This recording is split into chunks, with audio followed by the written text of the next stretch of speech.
Saudara,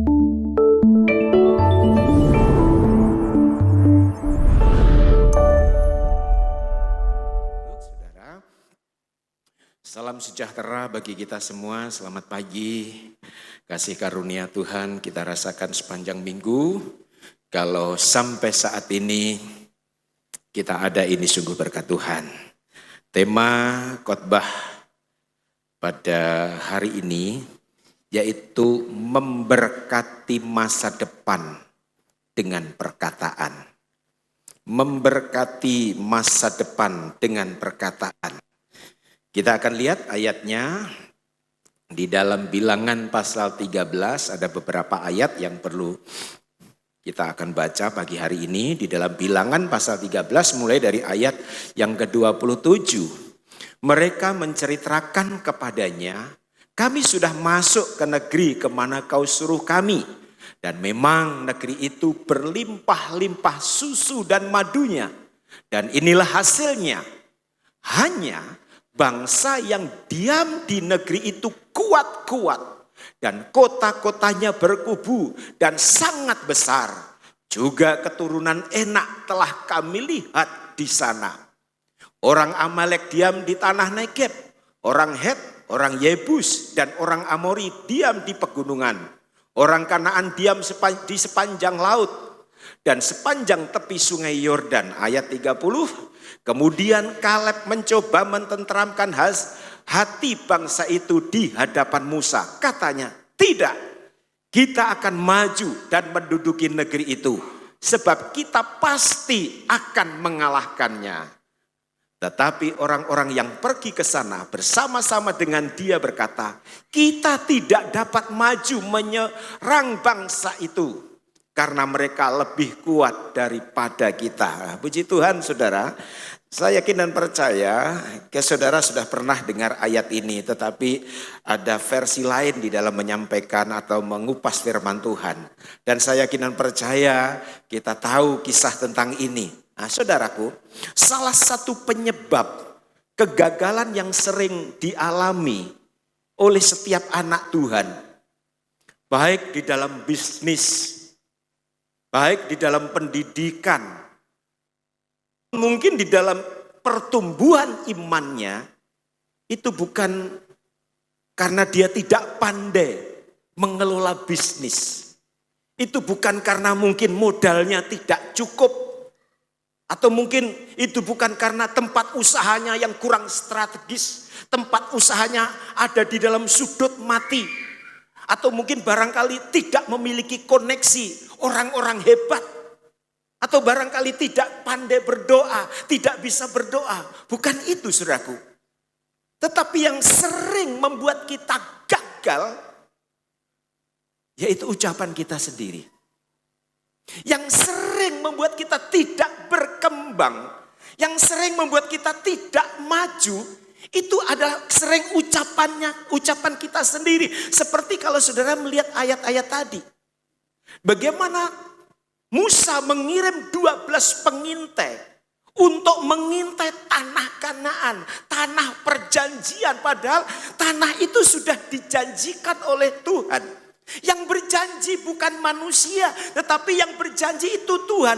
Kamu akan keluar dari Mesir dan akan masuk ke tanah Kanaan, masuk ke tanah perjanjian. Sebetulnya kalau dia ingat betul akan janji Tuhan, sebetulnya tidak boleh ada keraguan sedikit pun, karena yang berjanji Tuhan.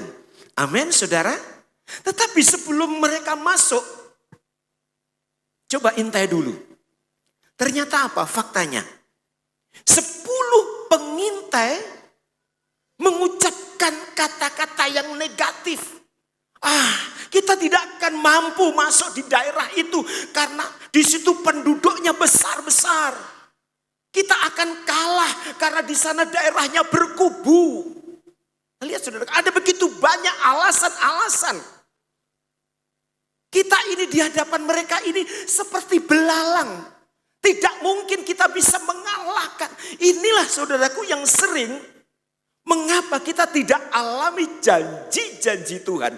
Padahal sekali lagi, tanah Kanaan, tanah perjanjian itu sudah dijanjikan oleh Tuhan. Sering ini penyebabnya kita tidak alami kemurahan Tuhan, kita tidak alami kebaikan Tuhan, bahkan kita tidak alami berkat-berkat Tuhan. Karena apa? Kita sering memvonis diri kita sendiri bahwa kita tidak bisa. Kita sering mengutuki diri sendiri, aku tidak mampu, aku tidak bisa. Seperti yang disampaikan oleh 10 pengintai, kita pasti kalah. Saudara, saya mau kasih tahu. Kalau saudara ingin alami kemenangan di dalam menghadapi apapun masalah kita. Kalau saudara ingin alami kemenangan di dalam kita menghadapi problema yang terjadi di dalam kehidupan kita, kita belajar mengucapkan kata-kata yang positif, kata-kata yang penuh dengan iman. Amin, saudara. Ini saya rasa sudah sering saya ucapkan kalimat ini. Kalau engkau ingin alami hal-hal yang luar biasa, mari kita mulai saat ini mengucapkan kata-kata yang penuh dengan iman. Seperti Yosua dan Kaleb tadi. Mereka melihat fokus yang sama. Mereka melihat tempat yang sama. Tetapi kita lihat perbedaannya. 10 orang kata-katanya negatif. Kata-katanya pesimis. Kata-katanya kekalahan. Tetapi Yosua dan Kaleb, walaupun melihat bidang yang sama, tempat yang sama, dia katakan tidak, kita pasti bisa. Kita pasti bisa menang. Kita pasti bisa mengalahkan mereka. Musuh-musuh itu akan kita hancurkan. Jadi sekali lagi, kalau engkau ingin alami hal-hal yang luar biasa, berhenti mengucapkan kata-kata kekalahan. Amin, saudaraku. Berhenti mengucapkan kata-kata negatif, saudaraku. Berhenti. Karena apa? Sering saya katakan dari mimbar ini. Ingat, perkataan kita sebagai orang percaya itu mengandung satu nubuatan. Ya, sering kalimat ini saya sampaikan. Perkataan kita sebagai orang percaya itu mengandung nubuatan tentang apa yang akan terjadi kelak di dalam hidup kita. Tentang apa yang akan terjadi kelak di dalam bisnis kita. Tentang apa yang terjadi kelak di dalam kehidupan kita depan. Itu kata-kata kita sangat menentukan apa yang akan kita alami. Apa yang akan kita terima. Apa yang akan kita peroleh di kemudian hari. Karena apa? Kata-kata orang percaya itu mengandung satu nubuatan. Ada seorang yang ingin alami keberkatan, ingin alami kemenangan, ingin sembuh dari penyakitnya, ingin naik karirnya, ingin terus dipromosikan, tetapi sering perkataannya negatif. Padahal keinginannya, aku ingin sembuh. Keinginannya, aku ingin terus naik. Keinginannya, usahaku sangat maju. Keinginannya sesuatu yang luar biasa, tetapi sering perkataannya selalu negatif. Orang-orang seperti ini jangan bermimpi mengalami hal-hal yang luar biasa dari Tuhan. Pengen sembuh, tetapi sepertinya penyakitku itu tidak bisa sembuh. Padahal keinginan untuk sembuh itu ada. Tetapi tanpa disadari, sepertinya penyakitku ini sulit untuk disembuhkan. Ingin dipromosikan. Ingin jabatannya naik. Sepertinya aku tidak ada peluang lagi. Karena orang-orang di sekitarku, sainganku orang-orang hebat. Sementara ingin jabatannya naik. Ingin dipromosikan, tetapi kata-katanya negatif. Tidak mungkin, sainganku lebih hebat. Mereka memiliki koneksi, mereka memiliki orang-orang yang hebat. Ini saudaraku, ingin usahanya maju, ingin usahanya berkembang. Wah, Sepertinya kalau aku bekerja, aku berusaha di tempat ini sulit untuk maju. Tempatku tidak strategis. Tempatku ada di sudut mati. Dulu ada salah seorang anak Tuhan, saya tidak perlu saya sebutkan namanya. Ketika pindah tempat usaha yang kelihatannya kurang bagus dibandingkan yang pertama. Ada seorang bilang, kalau kamu buka usaha di sana sulit, tempatnya tidak pas. Tetapi anak Tuhan ini menolak perkataan ini. Tidak. Dan akhirnya usahanya maju. Amin, saudara. Jadi kita ingin maju, kita ingin berkembang, tetapi sering yang menghambat kita maju, yang sering menghambat kita berkembang bukan orang lain, bukan saingan bisnis kita, tetapi ucapan kita lah yang sering menghambat kita tidak alami janji-janji Tuhan. Ayo, kalau saudara ingin mencapai ke tingkat yang lebih tinggi, mulai saat ini belajarlah mengatakan kata-kata iman. Amin, saudara. Belajarlah mengucapkan kata-kata yang positif. Sepertinya aku tidak akan bisa lepas dari hutang. Inilah yang membuat kita tidak alami janji-janji Tuhan. Sekali lagi, kalau perkataan ini terus kita ucapkan, kalau perkataan ini terus kita sampaikan, sekali lagi jangan salahkan Tuhan. Apa yang kita impikan, apa yang kita harapkan itu tidak terwujud di dalam kehidupan kita. Karena apa? Sekali lagi penyebab kegagalan itu bukan saingan bisnis kita, bukan orang lain, tetapi justru perkataan kita. Kenapa? Kita suka menubuatkan masa depan kita bukan hal-hal yang baik. Ayo, saya rindu pada saat ini. Karena apa, saudaraku? Kata-kata kita dapat memberkati masa depan kita. Tetapi sebaliknya, kata-kata kita juga dapat mengutuki masa depan kita. Tinggal pilih. Sekali lagi, kata-kata yang kita ucapkan dapat memberkati masa depan kita. Tetapi sebaliknya, kata-kata kita juga dapat mengutuki masa depan kita. Mungkin saat ini, saudara sementara menghadapi situasi yang buruk. Mungkin saat ini saudara sementara menghadapi situasi yang rasanya tidak nyaman. Dan itu membuat saudara patah semangat. Ayo. Di hari-hari ini mungkin saudara menghadapi situasi yang rasanya tidak nyaman. Dan itu membuat saudara terpuruk. Ayo. Bangkitkan lewat kata-kata kita.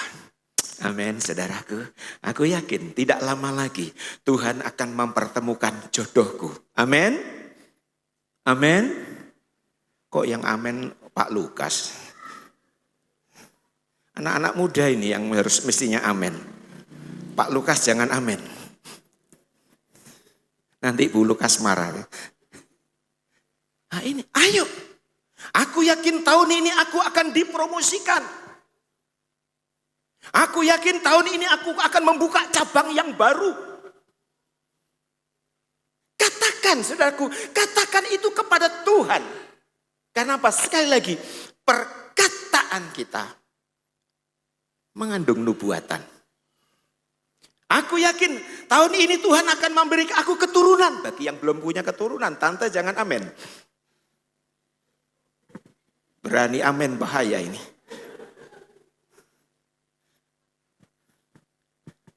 Ayo, ucapkan. Mulai saat ini ucapkan.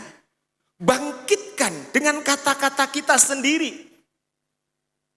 Sehingga kita akan melihat hal-hal yang luar biasa. Masa depan yang gilang gemilang itu akan kita nikmati. Jangan sampai Om tolong doakan saya Om agar usahaku maju. Kami sudah berdoa. Tapi sering kita sepertinya susah Om. Nah ini. Om tolong doakan om agar penyakitku itu sembuh. Tetapi kayaknya di sini tidak ada obatnya om, susah om. Nah ini saudaraku.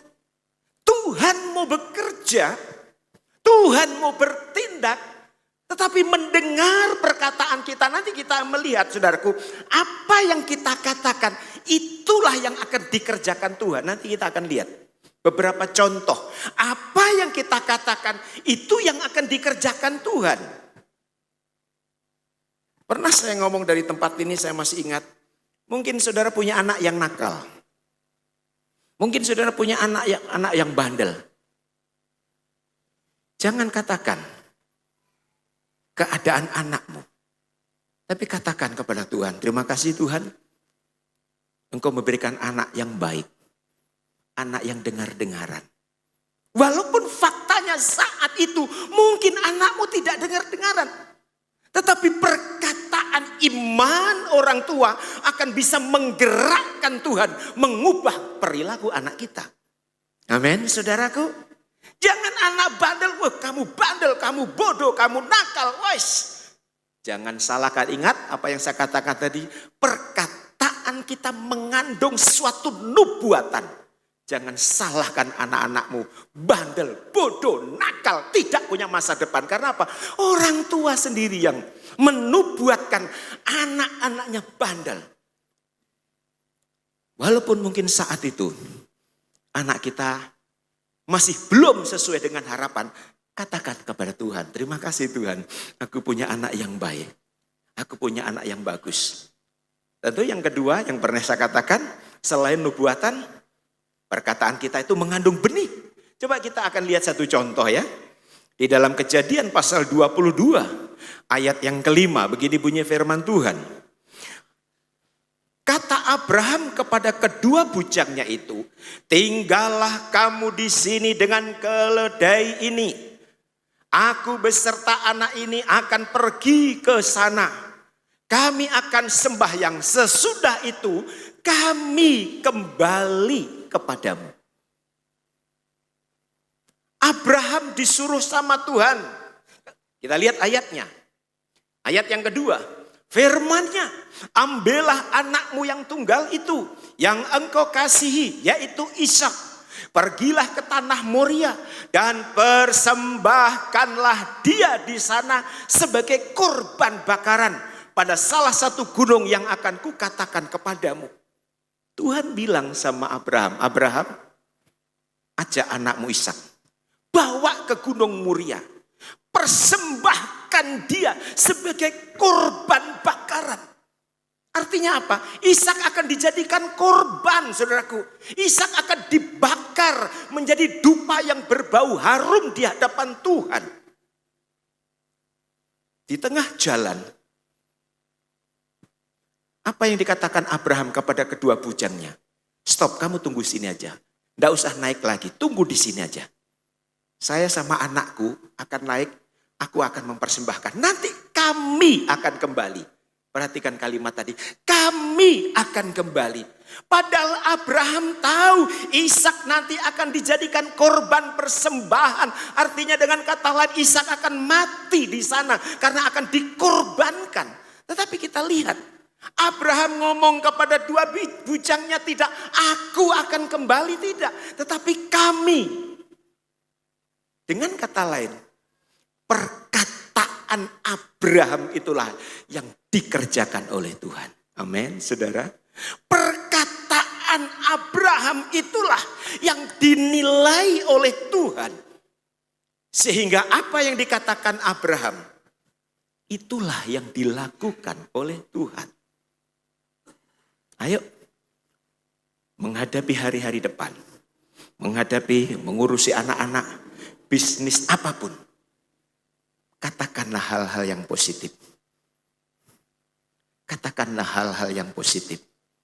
Katakanlah hal-hal yang memberkati. Katakanlah hal-hal yang luar biasa. Karena itulah yang akan dikerjakan oleh Tuhan. Saya kasih contoh lagi satu. Di dalam Matius pasal 8. Mulai dari ayat yang kelima. Ketika Yesus masuk ke Kapernaum, datanglah seorang perwira mendapatkan dia dan memohon kepadanya. Tuan, hambaku berbaring di rumah karena sakit lumpuh dan ia sangat menderita. Yesus berkata kepadanya, aku akan datang menyembuhkannya. Tetapi jawab perwira itu kepadanya, Tuan, aku tidak layak menerima Tuan di dalam rumahku. Katakan saja sepatah kata, maka hambaku itu akan sembuh. Katakan saja sepatah kata. Perwira ini ngomong sama Yesus, katakan sepatah kata saja, hambaku ini akan sembuh. Dari sini kita melihat, saudaraku, ada hubungannya antara apa yang dikatakan perwira itu dengan apa yang dikerjakan oleh Tuhan Yesus. Amin, saudara. Ada hubungannya. Apa yang dikatakan perwira Yesus tidak perlu datang. Tidak perlu datang. Katakan saja sepatah kata. Pasti sembuh. Ini yang terjadi. Mungkin saat ini saudara sementara menghadapi jalan buntu. Saudara menghadapi pergumulan panjang. Untuk pertobatan suami. Untuk pertobatan istri. Untuk pertobatan anak-anak. Atau siapa saja. Katakan. Aku yakin suamiku tahun ini akan setia kepada Tuhan. Amin, saudara. Aku yakin istriku tahun ini akan mengasihi Tuhan. Akan melayani Tuhan.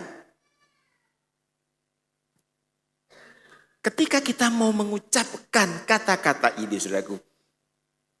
Saudara akan lihat bagaimana cara Tuhan bekerja di dalam kehidupan kita. Jadi saudaraku yang dikasihi Tuhan, ada hubungan antara apa yang kita katakan dengan apa yang akan dikerjakan Tuhan.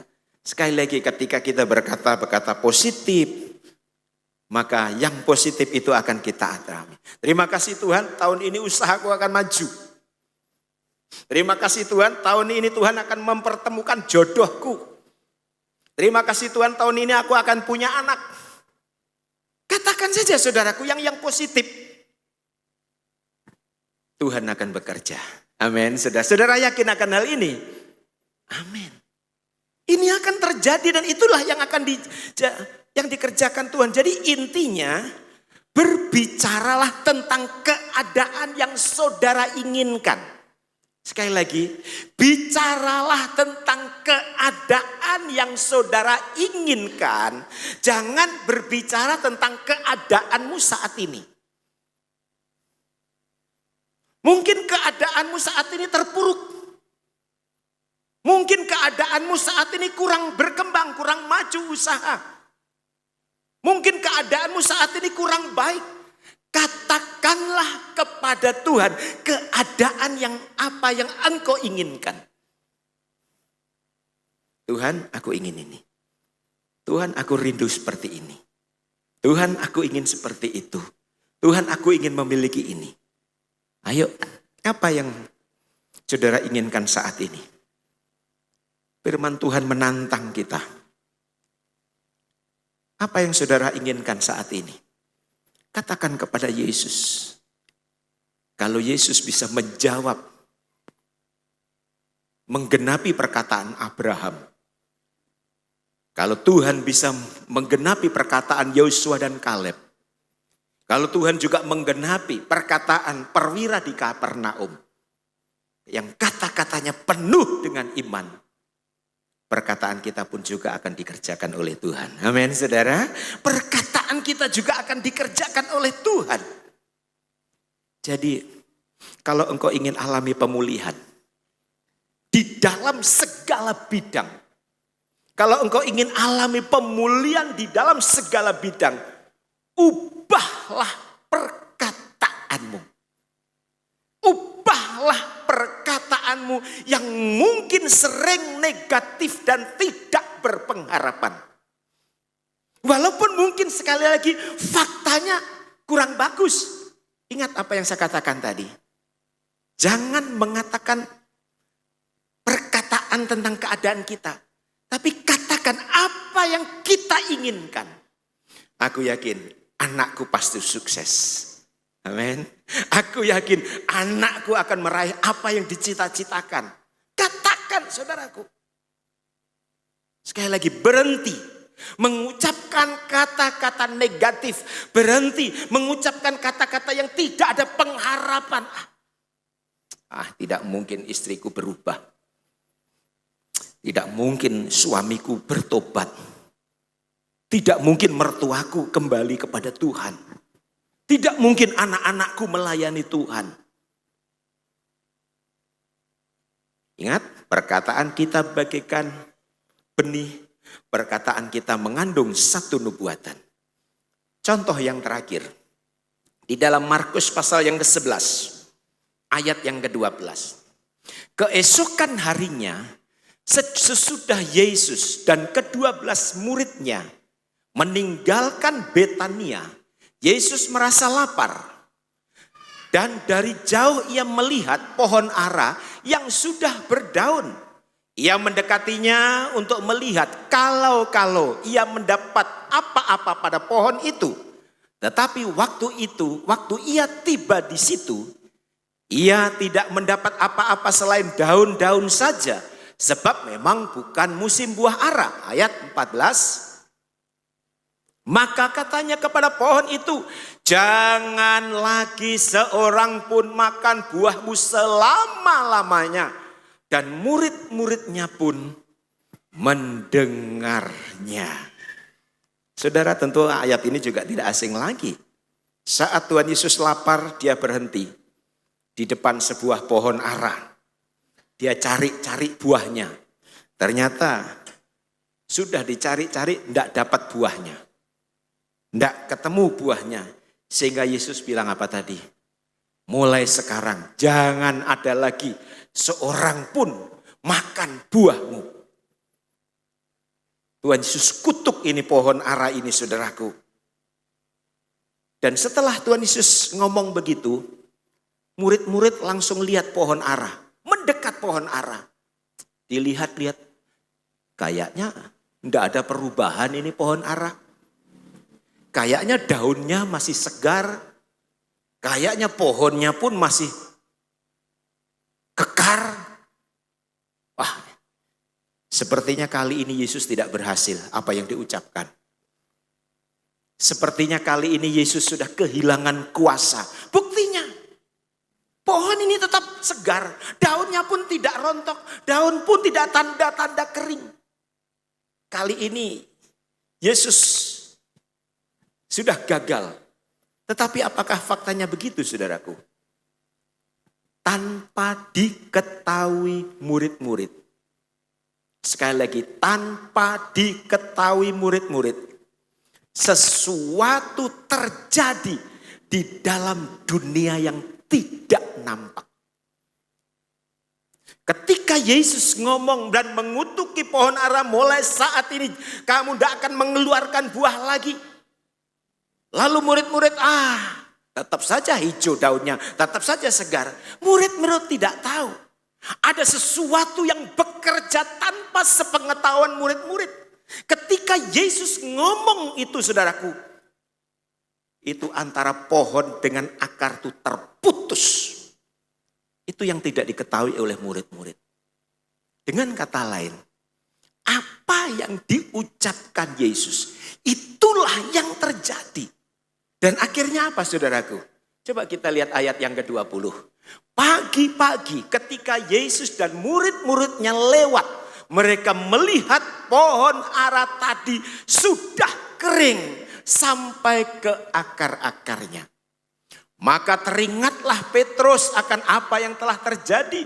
Lalu ia berkata kepada Yesus, Rabi, lihatlah pohon ara yang kau kutuk itu sudah kering.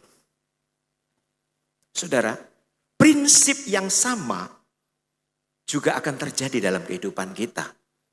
Ketika kita mengatakan firman Tuhan, ketika kita mengatakan sesuatu yang positif, sesuatu yang penuh dengan pengharapan, mungkin saat itu kelihatannya tidak ada perubahan.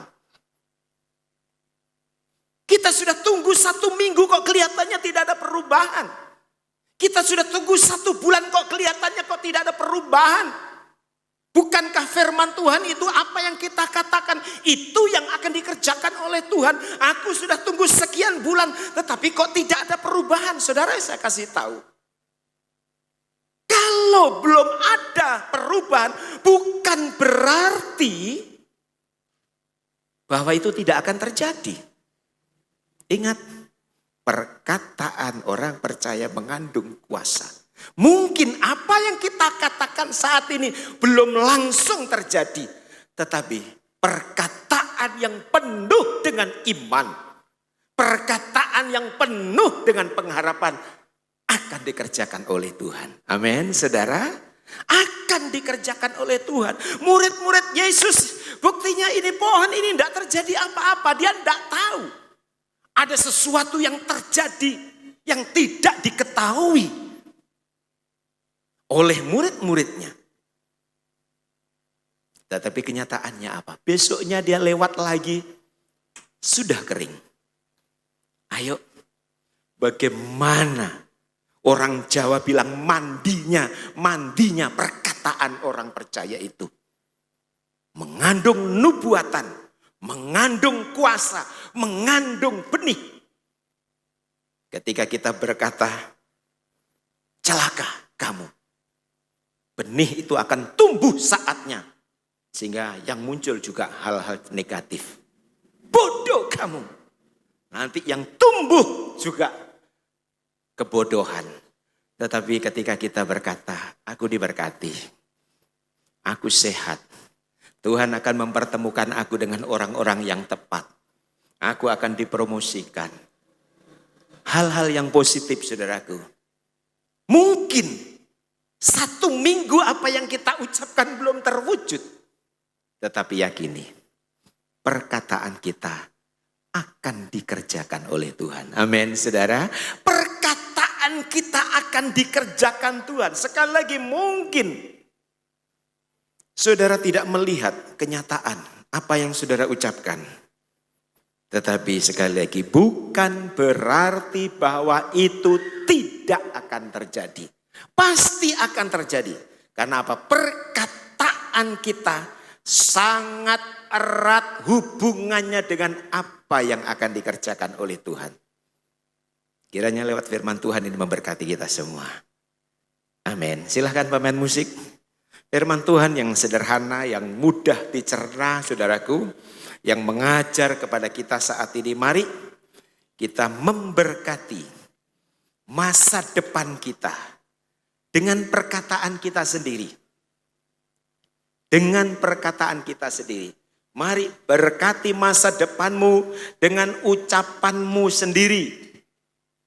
Ucapkan kata-kata yang positif. Ucapkan kata-kata yang memberi pengharapan. Aku yakin anakku akan sukses. Aku yakin usahaku akan terus berkembang.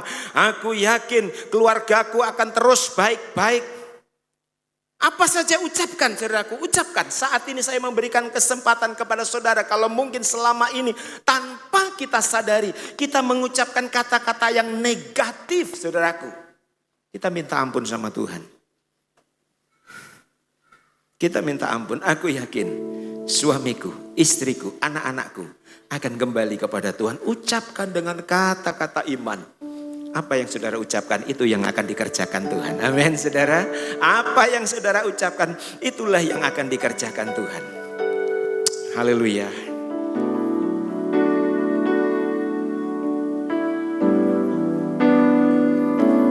Terima kasih Tuhan.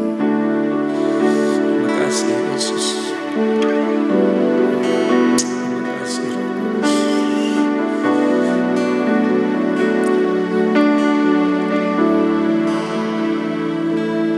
Ku yakin saat kau berfirman, ku menang saat kau bertindak. Hidupku hanya ditentukan oleh perkataan.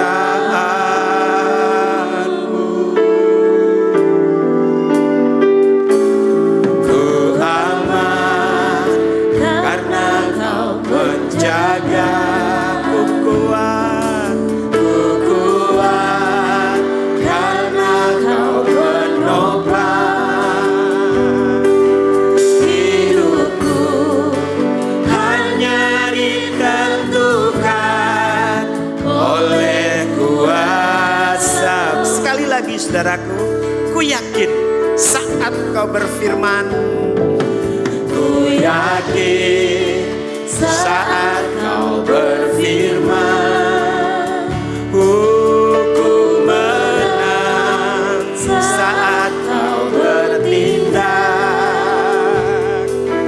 Hidupku hanya ditentukan oleh perkataanmu.